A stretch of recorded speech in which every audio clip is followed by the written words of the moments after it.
मित्रांनो, ही कथा आहे एका छोट्याशा खेड्यापाड्यात राहणाऱ्या एका कमनशिबी आईची आणि तिच्या मुलाची.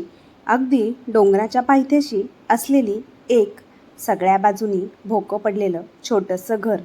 त्या घराकडे पाहूनच वाटत होते की गेल्या 20-25 वर्षापासून त्याची दुरुस्ती झालेली नाही, की त्या घराला रंगरंगोटीही केलेली नाही. त्या घरात एक म्हातारी बाई राहत होती आणि तिचे या जगात कोणीही नव्हते.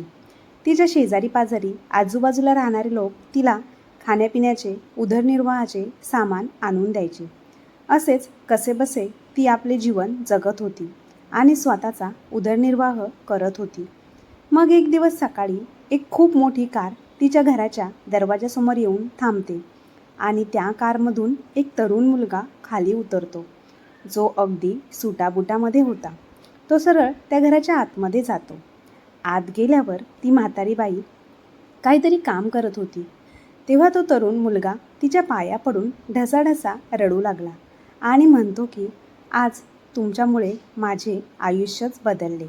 आता हे सर्व पाहून ती म्हातारी बाई खूप आश्चर्यचकित होते आणि ती विचार करू लागते की हा मुलगा कोण आहे आणि मी असे काय केले ज्यामुळे याचे आयुष्यच बदलले. कोण होता तो मुलगा आणि काय कथा आहे त्या म्हाताऱ्या बाईची? संपूर्ण गोष्ट जाणून घेण्यासाठी व्हिडिओ पूर्ण बघा. मित्रांनो, ही कथा एका छोट्याशा गावात राहणाऱ्या रुक्मिणी नावाच्या महिलेची आहे. त्यांच्या नवऱ्याचे नाव माधवराव. माधवराव मेहनत मोलमजुरी करून त्यांचे घर चालवायचे. हळूहळू वेळ गेली. त्यांच्या लग्नाला 10 वर्ष उलटली तरी अजूनही त्यांना मुलाचे सुख मिळाले नव्हते. पण तरी त्यांना आशा होती की देव एक ना एक दिवस त्यांना मुलाचे सुख नक्कीच देईल. आणि काही वर्षांनी त्यांनाही आनंदाची बातमी कळते की रुक्मिणी आई होणार आहे. माधवराव यांच्या आनंदाला सीमाच उरत नाही. त्यांना खूप आनंद होतो की आता आम्हाला मूल होणार आहे आणि आपल्याही कुटुंबात एक नवीन सदस्य येणार आहे. हळूहळू दिवस निघून गेले आणि मग एक दिवस त्यांच्याही घरात लहान मुलाच्या रडण्याचा आवाज घुमू लागला. रुक्मिणीताई यांनी एका सुंदर गोंडस मुलाला जन्म दिला. त्यांनी खूप प्रेमाने त्या मुलाचे नाव आदित्य ठेवले. आता घरात एक सदस्य वाढला म्हणून माधवराव आधीपेक्षा जास्त मेहनत करू लागले. हळूहळू आदित्य मोठा होत गेला आणि जेव्हा आदित्य 5 वर्षाचा होतो तेव्हा दुर्दैवाने त्याच्या वडिलांचा आकस्मिक मृत्यू होतो. त्यामुळे रुक्मिणीताईंना या गोष्टीचा खूप मोठा धक्का बसला होता. आता काय करायचं? पोट कसं भरायचं? आदित्यचं शिक्षण, त्याचं पालनपोषण कसं करायचं? आणि सर्वात महत्त्वाचं म्हणजे घर कसं चालवायचं? असे अनेक प्रश्न त्यांच्यासमोर उभे राहिले. या सगळ्या गोष्टींचा विचार त्यांच्या मनात सतत घुमू लागला. त्यांना काहीच सुचत नव्हते. त्यांच्या माहेरची लोकं त्यांना समजावत होती की आता तुझा नवरा या जगात नाही तर तू तुझे दुसरे लग्न करून टाक आणि तुझ्या या मुलाला आम्ही लोक सांभाळू. तुझ्यासमोर संपूर्ण आयुष्य पडले आहे. असे किती दिवस राहशील? तिच्या माहेरच्या लोकांकडून असे काही ऐकायला मिळेल याची त्यांनी कल्पनाही केली नव्हती. त्यांना खूप वाईट वाटते आणि त्या म्हणतात की हा मुलगा माझ्या नवऱ्याची एकुलती एक निशाणी आहे आणि त्याच्यासोबतच मी माझे संपूर्ण आयुष्य व्यतीत करू शकते. पण मी दुसरे लग्न काही करू शकणार नाही. त्यानंतर रुक्मिणीताई त्यांच्या मुलाला तिथेच घेऊन राहू लागतात. त्या मुलाची खूप काळजी घेतात. दुसऱ्यांच्या इथे मोलमजुरी करून मुलाचे संगोपन करतात. आदित्य हळूहळू मोठा होऊ लागला, पण तो त्याच्या आईने सांगितलेली एकही गोष्ट ऐकत नव्हता. आईने जर त्याला काही सांगितले तर तो गुपचूप एका जागेवर बसूनच राहायचा. तो तेच करायचा जे त्याच्या मनात असायचं. तो आता 15 वर्षाचा झाला होता. तो आईची कोणतीही गोष्ट ऐकत नव्हता आणि सतत आपल्या मित्रांसोबत उन्हाळक्या करत बाहेर फिरायचा. या गोष्टीवर त्याची आई त्याला सतत ओरडायची, रागवायची आणि म्हणायची की असे जास्त मित्रांमध्ये फिरत जाऊ नकोस. तुझे वडील नाहीत, लोक काय म्हणतील? याच्या आईकडून एक मुलगाही सांभाळला गेला नाही आणि तोही बिघडला. पण त्यांचा मुलगा आईच्या कोणत्याही बोलण्याकडे लक्ष देत नव्हता. एक दिवस तो त्याच्या मित्रांसोबत फिरायला गेला होता आणि परत येताना त्याच्या मित्रांसोबत दारू पिऊन घरी परत आला होता. तेव्हा त्याचे वय फक्त 15 वर्ष इतकेच होते. या गोष्टीची भनक जेव्हा रुक्मिणीताईंना लागते तेव्हा त्याला खूप मारतात. मारल्यानंतर त्याला हेच म्हणतात की तुझ्यासारखा मुलगा असण्यापेक्षा मला मुलगाच नसता तर बरं झाले असते. किमान मला हा दिवस तरी पाहावा लागला नसता. रुक्मिणीताई रात्री उशिरापर्यंत त्याला मारत होत्या आणि तो नाराज होऊन असाच एका कोपऱ्यात बसून राहतो. आता रुक्मिणीताई थोडा वेळ त्याची जेवणाला येण्याची वाट पाहतात, पण तो काही जेवायला जात नाही. म्हणून रुक्मिणीताई स्वतः जेवण घेऊन त्याच्याजवळ जाऊन त्याला प्रेमाने जेवण भरवतात. परंतु आदित्य त्याच्या आईवर नाराज असल्याने तो जेवणासाठी नकारच देतो. तेव्हा रुक्मिणीताई त्याच्यावर ओरडतात आणि जेवणासाठी त्याच्यावर जबरदस्ती करतात. आता तो जेवण तर करतो, पण त्याच्या मनात त्याच्या आईविरुद्ध खूप जास्त राग असतो. आता तो 15 वर्षाचा असल्यामुळे त्याला समज तर होती, पण इतकीही नव्हती की त्याच्या आईने त्याच्यासोबत जे काही केले त्याच्या चांगल्यासाठीच केले होते, हे तो समजू शकला नाही. रात्रभर तो त्याच्या खॉटवर पडून विचार करत होता आणि काहीतरी विचार करून तो उठून बसतो आणि त्याच्या आईकडे पाहतो तर त्याची आई तेव्हा झोपलेली होती. तो उठून घराच्या आत जातो आणि त्याचे कपडे एका पिशवीत घालून रात्रीच्या भर अंधारात घराच्या बाहेर निघून जातो. त्यामुळे त्याला कोणीही बघत नाही. चालत चालत तो मेन रस्त्यावर पोचतो. मेन रोड त्याच्या घरापासून जवळजवळ 3 किलोमीटर लांब अंतरावर होता. तो तिथून कुणाची तरी मदत घेऊन त्याची मजबुरी सांगून जेमतेम शहरात पोचतो. इतके मोठे शहर आणि इतक्या लोकांची गर्दी पाहून आदित्य आश्चर्यचकित होतो, कारण त्याने आजपर्यंत कधी शहर पाहिले नव्हते. इकडे तिकडे तो लोकांकडे पाहू लागतो. तेव्हा तो विचार करतो की कुणामुळेही हे जग थांबलेले नाही. सर्व लोक आपापल्या कामात व्यस्त आहेत. तेव्हा त्याला समोर एक हॉटेल दिसतं.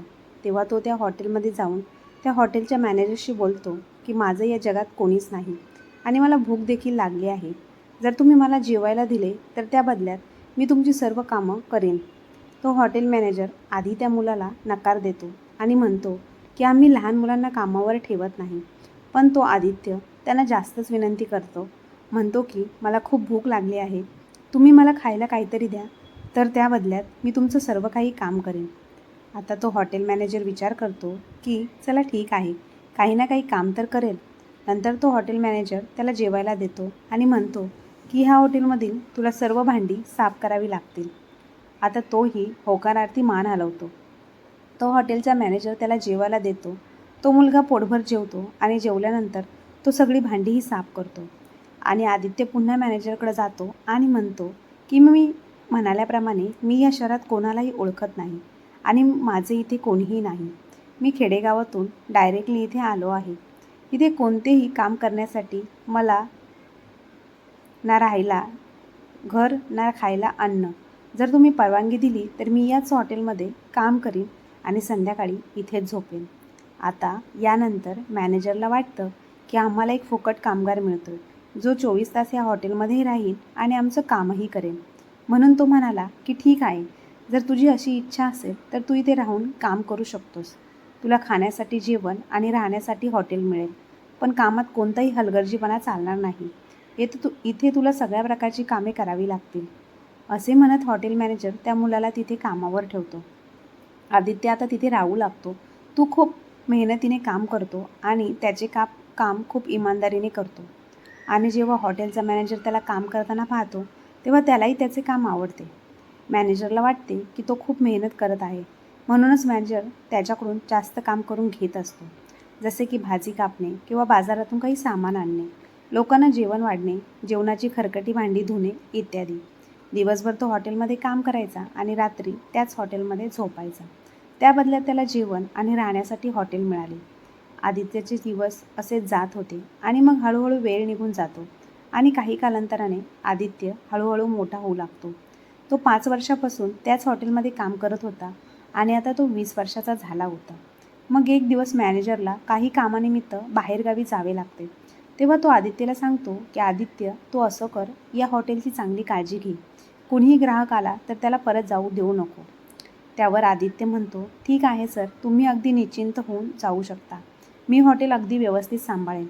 कारण 5 वर्षात त्याने हॉटेलची सर्व कामे शिकून घेतली होती. ग्राहकांना कसे हाताळायचे आणि त्यांच्याशी कसे वागायचे, कसे बोलायचे हे त्याला माहिती होते. तो मॅनेजर 2-3 दिवस रजेवर जातो आणि इतके दिवस तो मुलगा आदित्य हॉटेल अगदी चांगल्या प्रकारे सांभाळतो. आणि ग्राहकांचे देखील पूर्णपणे समाधान करतो. आता 2 दिवसांनी मॅनेजर आल्यावर तो पाहतो की त्याने हॉटेलचे व्यवस्थापन चांगले केले आहे आणि कामगारही त्याला सांगतात की आदित्यने खूप चांगले काम केले आहे. त्याच्यासोबत काम करताना कोणालाही कोणतीही अडचण आली नाही. आता हे सर्व बघून आणि ऐकून मॅनेजर खुश झाला. तो विचार करू लागतो की अरे वा, हे तर खूप चांगले झाले आहे. माझे काम सोपे झाले आता. यानंतर मॅनेजर पुन्हा पुन्हा रजेवर जायचा आणि आदित्यला हॉटेल सांभाळायला मागे सोडायचा.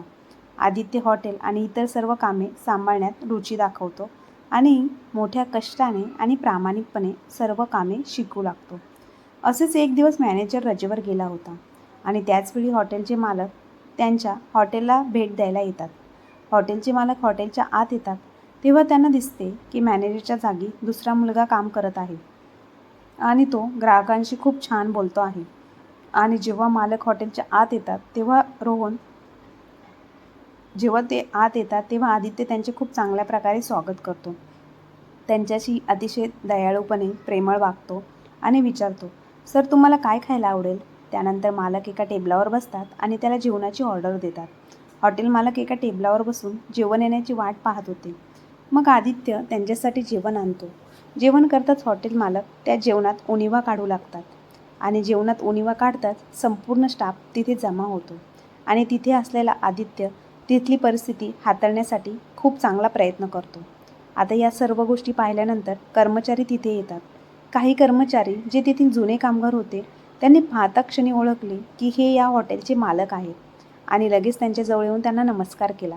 सगळेच कर्मचारी त्यांना नमस्कार करत असल्याचे पाहून आदित्यला थोडे आश्चर्य वाटते आणि त्यातील एका व्यक्तीला तो विचारतो की हे कोण आहेत? तेव्हा तो सांगतो की हे या हॉटेलचे मालक आहेत आणि ते इथे दररोज येत नाहीत. हे ऐकून आदित्य अचानक गप्प बसतो आणि हॉटेलचे मालक त्याच्या पाठीवर शाबासकी देऊन म्हणतात की शाबास बाळा, तू जे काही केले आहेस ते खूप चांगले केले आहेस. आता यानंतर हॉटेलचे मालक आदित्यला विचारतात की मी ज्याला हॉटेलचा मॅनेजर म्हणून ठेवले आहे ते कुठे आहेत? तेव्हा सर्व कर्मचारी त्यांना सांगतात की तो मॅनेजर रजेवर गेला आहे आणि अनेकदा तो असाच रजेवर गेल्यावर या मुलाला इथे हॉटेल सांभाळायला मागे सोडून जातो. कर्मचारी सांगतात की हा मुलगा आदित्य इथे आपल्या हॉटेलमध्येच राहत आहे. त्यानंतर हॉटेल मालकानेही आदित्यचे काम पाहिले होते आणि आदित्यची मजबुरीही समजली होती की त्याच्याकडे राहण्यासाठी घर नाही आणि तो खूप प्रामाणिकपणे कामही करत आहे. मग हॉटेलचे मालक त्या मॅनेजरला फोन करून सांगतात की आजपासून तुला माझ्या हॉटेलमध्ये येण्याची गरज नाही. मी दुसरा मॅनेजर नेमला आहे. आता यानंतर हॉटेल मालक त्या मुलाला म्हणजे रोहनला त्या हॉटेलचा नवीन मॅनेजर म्हणून नियुक्त करतात आणि म्हणतात की बाळा, आवडीने आणि मेहनतीने काम कर आणि यानंतर तुझ्यासाठी आणखी बरेच काही आहे. आता हॉटेलचे मालक त्याला मॅनेजर बनवून तिथून निघून जातात. हॉटेलच्या मालकाची अनेक हॉटेल्स होती आणि आदित्य ज्या हॉटेलमध्ये मॅनेजर होता त्या हॉटेलची बरीच प्रगती झाली होती. तिथे बरेच ग्राहक येऊ लागले होते आणि त्यांची विक्री दिवसेंदिवस वाढू लागली होती. आता हे सर्व पाहून त्या हॉटेलचे मालक आश्चर्यचकित झाले आणि विचार करू लागले की हा मुलगा खूप मेहनती आहे. यामुळे माझ्या हॉटेलची विक्री चांगली झाली आहे. त्यामुळे अनेक ग्राहक ह्या हॉटेलमध्ये येऊ लागले आहेत. त्यानंतर हॉटेल मालक आदित्यला एक दिवस त्यांच्या घरी बोलावतात आणि त्यांच्या सांगण्यावरून आदित्य त्यांच्या घरी जातो. हॉटेल मालकाचे घर अतिशय आलिशान होते आणि तिथे बऱ्याच गाड्या उभ्या होत्या. घरात पती पत्नी दोघेच राहत असत. हॉटेल मालकाने त्याला बोलावले तेव्हा ते जेवत होते. तेव्हा हॉटेल मालक त्यालाही डायनिंग टेबलवर बसायला सांगतात. बसल्यावर त्याच्याशी बोलतात आणि त्याला सांगतात की बाळा, तू खूप चांगल्या प्रकारे हॉटेल चालवतो. त्यामुळे माझ्या त्या हॉटेलची खूप प्रगती झाली आहे आणि माझ्याकडे अशी बरीच हॉटेल्स आहेत. म्हणून मला वाटते की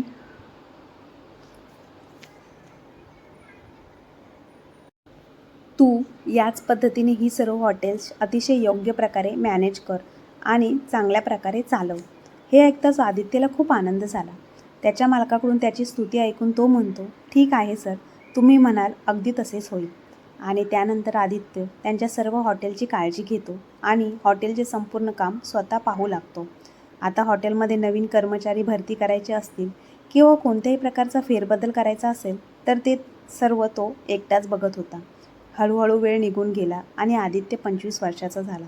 आता आदित्य बऱ्याचदा त्याच्या मालकाच्या घरी जात असे कारण त्याला हिशोब पाहावा लागत असे आणि हॉटेलचे जे काही पैसे कमावून त्याचा संपूर्ण हिशोब तो मालकाला समजावून सांगायचा. आता जेव्हा नियमितपणे मालकाच्या घरी जाऊ लागला तेव्हा त्याचे मालक आणि त्याची मालकीण त्याच्यावर खूप प्रेम करतात आणि त्याच्याकडे अतिशय चांगल्या नजरेने पाहू लागतात. कारण आदित्य खूप मेहनती होता आणि त्यांचा खूप आदरही करायचा. त्यांनी जर त्याला घरातील काही काम करण्यास सांगितले तर तो आनंदाने ते काम करायचा. कारण हॉटेल मालकाला मूल नव्हते, त्यामुळे आदित्य त्यांच्यासाठी घरातील सर्व कामं करत असे. आणि अशा प्रकारे एकदा हॉटेल मालक आणि त्यांची पत्नी यांच्यात बोलणे सुरू असते की मुलगा खूप चांगला आहे, हुशार आहे, जर आपण त्याला दत्तक घेतले तर. पण हॉटेल मालक म्हणतात की नाही, अजून ती वेळ आलेली नाही. वेळ आल्यावर मी नक्कीच याचा विचार करीन. त्यानंतर हळूहळू आणखी काही वेळ जातो आणि काही काळाने अचानक एक दिवस हॉटेल मालकाच्या पत्नीचा मृत्यू होतो. आता हॉटेल मालकाच्या पत्नीचा मृत्यू होताच हॉटेल मालक आतून पूर्णपणे तुटून जातात. पत्नीच्या मृत्यूचा त्यांना खूप मोठा धक्का बसतो आणि या धक्क्यामुळे ते अनेकदा आजारी पडू लागतात. ते एक दिवस आदित्यला म्हणतात की बाळा, तू आता हॉटेलमध्ये न राहता माझ्या घरी येऊन इथेच राहा, कारण मी आता एकटा पडलो आहे. मला मुले नाहीत आणि मी तुझ्यासोबत आणि तू माझ्यासोबत राहिलास तर मला थोडे बरे वाटेल. हे ऐकल्यानंतर आदित्यही हॉटेल मालकाशी सहमत होतो आणि तिथे त्यांच्या घरी राहू लागतो. तो सकाळी लवकर उठून आपल्या कामावर जायचा आणि दिवसभर संपूर्ण हॉटेलची चांगली काळजी घेऊन संध्याकाळी हॉटेल मालकाकडे परत यायचा. पण हॉटेल मालकांची तब्येत दिवसेंदिवस ढासळू लागली आणि ते जास्त आजारी पडू लागले. कारण त्यांना त्यांच्या पत्नीच्या मृत्यूचे खूप दुःख झाले होते आणि या दुःखामुळे ते आतून पूर्णपणे तुटून गेले होते. आता यानंतर आदित्य हॉटेल मालकांची खूप काळजी घेतो. संध्याकाळी जेव्हा झोपायची वेळ होते तेव्हा तो त्यांचे पाय दाबतो आणि त्यांची खूप सेवा करतो. एके दिवशी संध्याकाळी आदित्य त्याच्या हॉटेल मालकाचे पाय असेच दाबत होता. मग हॉटेल मालक त्याला त्याच्या जीवनाबद्दल विचारतात. आदित्य, तू आमच्याकडे इतके दिवस काम करत आहेस, मी कधीच तुझ्याबद्दल जाणून घेण्याचा प्रयत्न केला नाही. तू कुठून आहेस, तू कुठून आला होतास, तुझे आईवडील कोण आहेत हे मला जाणून घ्यायचे आहे. त्यानंतर आदित्य त्याची संपूर्ण गोष्ट हॉटेल मालकाला ऐकवतो. तो सांगतो की माझ्या लहानपणी मी 5 वर्षाचा असतानाच माझे वडील वारले. त्यानंतर माझ्या आईने मला सांभाळले, मला वाढवले, माझे चांगले पालनपोषण केले. पण तिचे पालनपोषण, तिचे प्रेम मला कधी समजलेच नाही आणि मी माझ्या मित्रांसोबत फिरायला लागलो. वयाच्या 15व्या वर्षी मी एक दिवस दारू पिऊन घरी आलो आणि त्यानंतर माझ्या आईने मला खूप मारले आणि त्यामुळेच मी माझे घर सोडून थेट या शहरात आलो. मी कसेबसे लोकांकडून मदत घेऊन तुमच्या ह्या हॉटेलमध्ये पोचलो आणि इथेच काम करू लागलो. मग हे सर्व आठवून आदित्यलाही आईची आठवण येते आणि त्याच्याही डोळ्यात पाणी येते. इथे हॉटेल मालक त्याची संपूर्ण कहाणी ऐकतात की त्याचे वडील लहानपणीच वारले आणि नंतर आईने त्याला पालनपोषण करून वाढवले. पण आईला सोडून तो इकडे येऊन राहत आहे हे सर्व ऐकून त्या हॉटेल मालकाच्याही डोळ्यात पाणी आले. ते पूर्णपणे भावूक होतात आणि आदित्यला म्हणतात की तू कधी तुझ्या आईची बातमी घेण्याचा प्रयत्न केला नाहीस का रे? तेव्हा आदित्य म्हणतो की नाही सर, मी त्या दिवसानंतर कधीच गावी गेलो नाही किंवा गावी जाण्याचा प्रयत्नही केला नाही. माझी आई कुठे आहे आणि ती कोणत्या परिस्थितीत आहे हे सुद्धा कधी जाणून घेण्याचा प्रयत्न केला नाही. तेव्हा ते आदित्यला सांगतात की आदित्य, तुला तर माहितीच आहे की मला मूलबाळ नाही आणि तुझ्यापेक्षा कोणी माझी चांगली काळजी घेऊ शकत नाही. म्हणून मला माझी संपूर्ण मालमत्ता तुझ्याकडे हस्तांतरित करायची आहे. त्यानंतर आपण याच घरात एकत्र राहू. आता तू एकदा तुझ्या गावी जा आणि तुझ्या आईला इकडे घेऊन ये. आता आदित्य हे ऐकताच त्याच्या दुःखी चेहऱ्यावर थोडा आनंद दिसू लागतो आणि त्याने लगेच हॉटेल मालकाला मिठी मारली आणि त्यानंतर तो त्यांना म्हणाला, मी तुम्हाला बाबा म्हणून हाक मारू शकतो का? हे ऐकताच त्या हॉटेल मालकाच्या डोळ्यात अश्रू येतात आणि ते त्याला मिठी मारतात आणि म्हणतात की आदित्य बाळा, तू मला बाबाच म्हणून हाक मार, त्याचा मला जास्त आनंद होईल. दुसऱ्या दिवशी सकाळी हॉटेलचा मालक आदित्यला सोबत घेऊन तहसीलमध्ये जातात आणि त्यांची सर्व मालमत्ता त्याच्याकडे हस्तांतरित करतात. त्यानंतर आदित्य आणि हॉटेल मालक घरी येतात. पण घरी परतताच हॉटेल मालक आदित्यला सांगतात की बेटा, माझी तब्येत ठीक नाही, पण तू यापैकी कोणतीही कार घेऊन जा आणि तुझ्या आईला सोबत इथे घेऊन ये. त्यानंतर आदित्य व्यवस्थित तयार होतो. ड्रायव्हरसोबत गाडी घेऊन थेट त्याच्या गावाकडे निघतो. 8-10 तासांचा प्रवास करून तो त्याच्या जुन्या गावात पोचतो. तिथे जाऊन त्यांच्या घरासमोर उभे राहिल्यावर त्याला त्याच्या लहानपणीपासूनच्या सगळ्या गोष्टी आठवतात. त्याच्या अंगणात तो खेळत असताना, त्याची आई त्याला मारताना आणि त्याच्यावर प्रेम करताना या गोष्टी आठवतात आणि त्याच्या डोळ्यातून अश्रू येऊ लागतात. तो गाडीतून उतरताच गावाकडील मंडळी बघतात की एवढ्या मोठ्या गाडीतून कोण आले आहे. इतके छान कपडे, इतके छान सूट बूट आणि एवढी मोठी गाडी घेऊन. त्यानंतर आदित्य थेट त्यांच्या घरी जातो. घरची परिस्थिती अतिशय हलाखीची होती. एक छोटी खोली होती आणि खोलीच्या भिंतीच्या विटा बाहेर निघालेल्या होत्या. घर खूपच दयनीय अवस्थेत होते. त्यानंतर तो घरात जातो आणि आत पाहतो त्याची आई रुक्मिणीताई काहीतरी काम करत आहे. तो जातो आणि लगेच आईचे पाय धरतो आणि म्हणतो की आई, जर तू माझ्यासोबत तेव्हा असे केले नसते तर मी आज या पदावर नसतो. आता हे सर्व बघून रुक्मिणीताई आश्चर्यचकित झाली की हा मुलगा कोण आहे. एवढ्या सुटाबुटात हा मुलगा माझे पाय का धरत आहे. रुक्मिणीताई आजपर्यंत इतरांच्या दयेवर जिवंत होती. त्यांचे शेजारी पाजारी जे काही त्यांना खायला द्यायचे ते खाऊन त्या आपल्या उदरनिर्वाह चालवत होत्या आणि जेव्हा कधी त्यांना काही काम मिळायचे तेव्हाच त्या काही पैसे कमावत आणि त्यांच्या आजारावर उपचार करून घेत असत आणि अशाच पद्धतीने त्या आपले जीवन जगत होत्या. त्या त्याला उठवतात आणि विचारतात की बाळा, तू कोण आहेस. मग तो लगेच त्यांच्या आईला मिठी मारतो आणि म्हणतो, आई, मी तुझा आदित्य आहे. आई, मी तुझा आदित्य आहे, जो 10 वर्षापूर्वी इथून निघून गेलो होतो. आता आदित्यचे नाव ऐकताच त्यांना धक्का बसतो, कारण जेव्हा आदित्य घरातून निघून गेला होता त्यानंतर आदित्यच्या आईने त्याला खूप शोधण्याचा प्रयत्न केला, परंतु 3-4 वर्ष शोधूनही जेव्हा तो सापडला नाही तेव्हा त्यांनी थकून भागून त्याला शोधणे बंद केले. त्यांना वाटू लागले की त्यांचा मुलगा हे जग सोडून गेला आहे आणि तो आता त्यांच्या आयुष्यात परत कधीच येणार नाही. पण एवढ्या वर्षांनी आपल्या मुलाला पाहिल्यानंतर त्यांना खूप जास्त आनंद होतो. त्या खूप भावुक होतात. त्यांना अश्रू अनावर होतात आणि त्या ढसाढसा रडू लागतात आणि आपल्या मुलाला घट्ट मिठी मारतात आणि त्याला विचारतात की तू हे माझ्यासोबत अजिबात चांगले केले नाहीस. माझ्या आयुष्यातील किती वर्ष तुझ्या शोकात गेली. तुझ्या विना बघ काय अवस्था झाली आहे माझी. आदित्य घरात गेल्यावर त्यांच्या आजूबाजूची लोक जी आजवर त्यांना मदत करत होती ती सर्व लोकही घरात जमतात आणि जेव्हा त्यांना समजते की हाच तोच मुलगा आहे जो 10 वर्षापूर्वी निघून गेला होता तेव्हा त्यांच्या चेहऱ्यावर चमक येते. तेही विचार करू लागतात की चला, चांगले झाले या बिचाऱ्या बाईला म्हातारपणात आधार मिळाला. यानंतर रुक्मिणीताई स्वतःचे अश्रू पुसत आदित्यला विचारतात, बेटा, तू कुठे होतास आणि आज इतका मोठा कसा झालास. त्यानंतर आदित्य त्याची संपूर्ण गोष्ट त्याच्या आईला आणि गावकऱ्यांना ऐकवतो. त्याची कहाणी ऐकतात त्याच्या आईला आणि गावकऱ्यांना अश्रू अनावर होतात. सगळे लोक त्या हॉटेल मालकाचे खूप कौतुक करतात. तेव्हा आदित्य त्याच्या आईला सांगतो की आई, माझ्या मालकाला तुला भेटायचे आहे. त्यांनी मला स्पष्टपणे सांगितले आहे की माझ्या आईला सोबत घेऊन ये. त्यानंतर संपूर्ण गाव त्या म्हाताऱ्या बाईला, रुक्मिणीताईंना हसत खेळत निरोप देतात. त्यांना त्यांच्या मुलाच्या गाडीत बसवतात आणि आदित्य त्याच्या आईसोबत त्याच्या मालकाकडे पोहोचतो आणि जेव्हा आदित्यचा मालक त्याच्या आईला भेटतात तेव्हा त्यांच्या पायांना स्पर्श करून म्हणतात की तुम्ही एक देवी आहात, जो तुम्ही अशा मुलाला जन्म दिलात. हे ऐकताच रुक्मिणीताईंच्या डोळ्यातून अश्रू येऊ लागतात. त्यानंतर आदित्य, त्याची आई आणि मालक तिथे एकत्रच राहू लागतात. आदित्यची आई कधी कधी त्यांच्या गावी जायच्या, पण नटून थटून चांगली साडी नेसून त्यांच्या कारमध्ये बसून आणि गावाकडील लोकांशी तासनतास गप्पा मारायच्या, ज्यांनी एकेकाळी त्यांना आसरा दिला होता. इकडे आदित्यही कधी कधी वेळ काढून त्याच्या गावी जायचा आणि त्या लोकांसोबत वेळ घालवायचा, त्यांच्याशी चांगल्या गप्पा मारायचा. त्यांचे उपकार तो आयुष्यभर विसरत नाही.